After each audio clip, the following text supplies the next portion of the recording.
Savaitgalį paaiškėjo rajono mažojo futbolo pirmenybių nugalėtojai. Gruodžio mėnesį startavusios Kėdainių rajono mažojo futbolo pirmenybės pasiekė finišo tiesėje.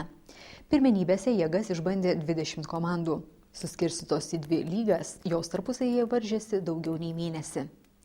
Pirmojoje lygoje sužaistos 36 rungtynės, antrojoje 50.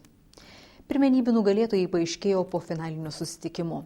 Bene įdomiausia kova, tikrai verta finalo, vyko tarp Kėdainių ir Vilainių komandų. Rezultatu 8-7 nugalėjo Kėdainiai. Mūsų pergalė buvo dėsninga, mes prieš šito ėjom visą žaidimą, visas rungtynės ir mes be pralaimėjimo. Ar buvo stiprių varžovų? Stipriausi galvo šitie žaidimai.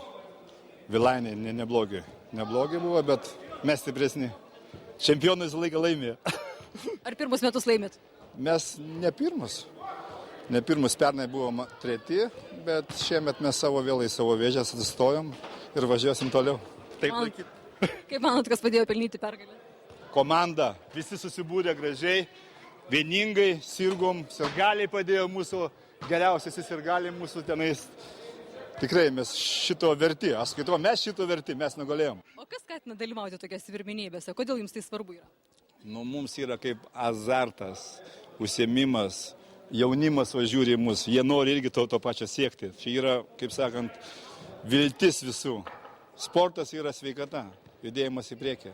Vilainių komandai Kėdainių rajono mažojo futbolo pirmenybėse atiteko 2 vieta. Pirmenybės visą kitą buvo kaip ir visada. Finale susitiko pagrindiniai varžovai, kaip ir dažniausiai Kėdainiai su Vilainiais, nes nuo 2003 metų kaip turnyrai yra rengiami. Praktiškai, man atrodo, 5 ir 6 susitikinėjo pagrindė finale.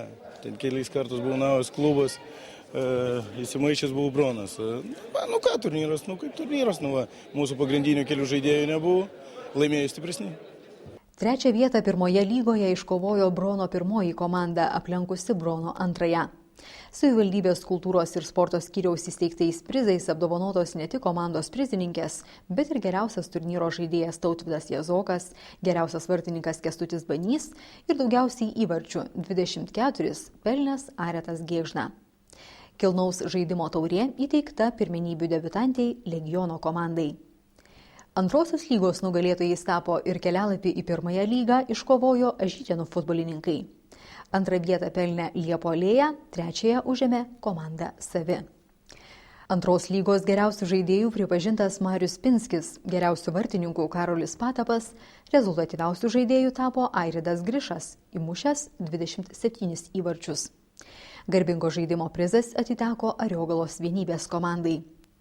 Kėdainių rajono mažojo futbolo pirmenybių organizatoriai dėkoja visiems žaidėjams, teisėjams, sekretoriatui bei sirgaliams ir kviečia visus nepamiršti futbolo iki kitų pirmenybių.